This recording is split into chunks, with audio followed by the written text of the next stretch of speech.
ST Hasan साहब हमारे साथ मुरादाबाद से जुड़ गए। समाजवादी पार्टी से लीडर हैं, एक्स एमपी हैं।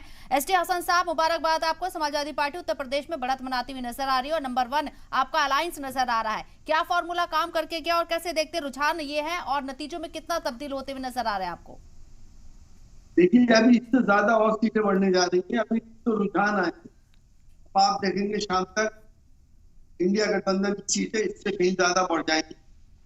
यूपी के अंदर लोग त्रस्त हो चुके थे सरकार से, और यूपी नहीं पूरे हिंदुस्तान के ट्रेंड आप देख रही है कि क्या हालात है। अभी तो सिर्फ 20 से 25% की काउंटिंग हुई है, वो आगे और बढ़ी है।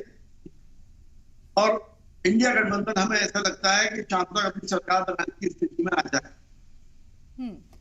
लेकिन जो अभी रुझान सामने आ रहे हैं उसमें अभी भी बढ़त यहाँ एनडीए ने बनाई हुई है, यानी कि जो सीटें अभी बढ़त बनी हुई है एनडीए की 295 है और इंडिया अलायंस 223 पर अभी बना हुआ है। तो अभी भी सरकार बनाने से बहुत जो आंकड़ा है वो जरूर दूर होगा। 400 पार का जो नारा दिया था, लेकिन सरकार इनकी बनने जा रही है ऐसा नजर आ रहा है।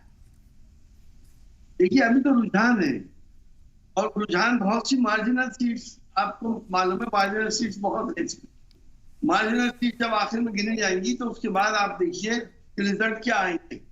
समाजवादी पार्टी 40 से ऊपर सीटें जीतने जा रही है उत्तर प्रदेश के अंदर, और कांग्रेस भी अच्छा प्रदर्शन करेगी उत्तर प्रदेश के अंदर, और पूरे देश में ही अच्छा प्रदर्शन हो रहा है। अब आपको वजहें खूब मालूम है कि वजहें क्या है इसकी, कि रोजगार सबसे बड़ी समस्या हो चुकी थी, महंगाई आसमान पर है, लॉ एंड ऑर्डर की क्या हालात है, और उत्तर प्रदेश के अंदर जिस तरह से पुलिस स्टडीज में डेथ हो रही है, मर्डर हो रहा है, बुलडोजर चल रहा है, ये कानून की धज्जियां खेली जा रही है। किसी भी सभ्य समाज में ऐसा नहीं होता है, और वो लोगों को पसंद नहीं है। लेकिन अगर सरकार बनानी है तो आपको तमाम रियासतों के अंदर जो आपका आंकड़ा है वो बढ़ना चाहिए। कई ऐसी रियासतें हिंदी बेल्ट की जहां पर इंडिया ब्लॉक का आंकड़ा घट रहा है, खासकर मध्य प्रदेश की बात करें, गुजरात की बात करें और बिहार की बात करें, अभी भी आप बहुत पीछे हैं। और जिस तरीके से गुजरात में क्लीन स्वीप बीजेपी करती नजर आ रही है, मध्य प्रदेश में क्लीन स्वीप करती नजर आ रही है, आपको लगता है कि सरकार बनाने के लिए इन स्टेट में भी आगे निकलना होगा? आपकी बात बिल्कुल सही है। सबको पहले से इस बात को मालूम था कि गुजरात और मध्य प्रदेश बीजेपी के गढ़, और जिस तरह से रुझान है, अभी आगे देखिए क्या होता है, आगे आने वाले वक्तों में क्या होता है। और ये तो रुझान उस वक्त है जब हम आज भी ईवीएम के ऊपर सवाल जरूर उठाएंगे। अगर ईवीएम सही होती तो यहाँ पे पलटे हुए होते। यानी कि अभी भी ईवीएम से शिकायत है, लेकिन ईवीएम ने रुझानों में आपको बढ़त दिलाई अभी? इससे कहीं ज्यादा बढ़त होती अगर ईवीएम टेम्पर्ड नहीं होती, कहीं ज्यादा बढ़त होती। जो हालात है देश में इस वक्त, जनता ने बीजेपी के खिलाफ वोट दिया। लेकिन आपको क्या लगता है, एक तरफ जब उत्तर प्रदेश की सरजमी पर राम मंदिर का मुद्दा इतना बड़ा मुद्दा था और विपक्षी नेताओं की हालत भी खराब होती हुई नजर आई थी, जब जनवरी में यहाँ पर जो इसका पूरा इनॉग्रेशन हो रहा था और जिस तरीके से चीजें निकलकर सामने आ रही थी, लोगों का रुझान था, कहीं ना कहीं अपोजिशन जमातों के अंदर थोड़ी खलबली तो थी, लेकिन पीडीए का जो आपने फॉर्मूला दिया वो कितना काम करता हुआ नजर आया? देखिए, अब लोग हिंदू मुसलमान की राजनीति से त्रस्त हो चुके हैं।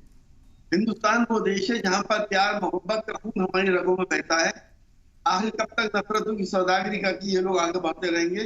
अयोध्या की सीट भी इनकी खतरे में, जहां पर राम मंदिर का इन्होंने निर्माण करा है। ये तो आप लोगों को पता है। यह एक इश्यू था जो खत्म हो गया, सेटल हो गया, और मैं इस पर इसके बारे में कुछ नहीं कहूंगा। हालांकि आपको मालूम है वहां पे क्या फैसला हुआ है या इंसाफ हुआ है, या आप लोग कुछ तय करेंगे। लेकिन दो लड़कों की जोड़ी के ऊपर सवाल उठाए जाते थे, लेकिन ये जोड़ी हिट होती हुई नजर आ रही। क्रेडिट किसे देंगे, राहुल गांधी या फिर अखिलेश यादव? टोटली हिट है कि दोनों लड़कों की जोड़ी, और उत्तर प्रदेश के अंदर उन्होंने कमाल करके दिखाया है। शाम को आप खुद इस बात को कहने लगेंगे कि उत्तर प्रदेश में तो इंडिया गठबंधन। वजीर आजम नरेंद्र मोदी ने ताबड़तोड़ रैलियां की और सीएम योगी आदित्यनाथ भी पूरी जान लगाते हुए नजर आए। कोई मैसेज देना चाहेंगे? देखिए, माफ करिएगा, प्रधानमंत्री जी की विश्वसनीयता पे लोगों को बहुत शुभ है। वो क्या कहते हैं, होता क्या है, कहाँ पे वो जुमले देते हैं, कहाँ पे वो किस तरह की बातें करते हैं, वो देश को मेस्मराइज करने की कोशिश करते हैं अब अपने जादूगरी से। लेकिन अब देश 2 बार बेवकूफ बन चुका है, बार-बार बेवकूफ नहीं बनेगा। चलिए, बहुत बहुत शुक्रिया सर आपका हमारे साथ जुड़ने के लिए, बातचीत करने के लिए, और दीगर मेहमान भी हमारे साथ लगातार बने हुए हैं। मयंक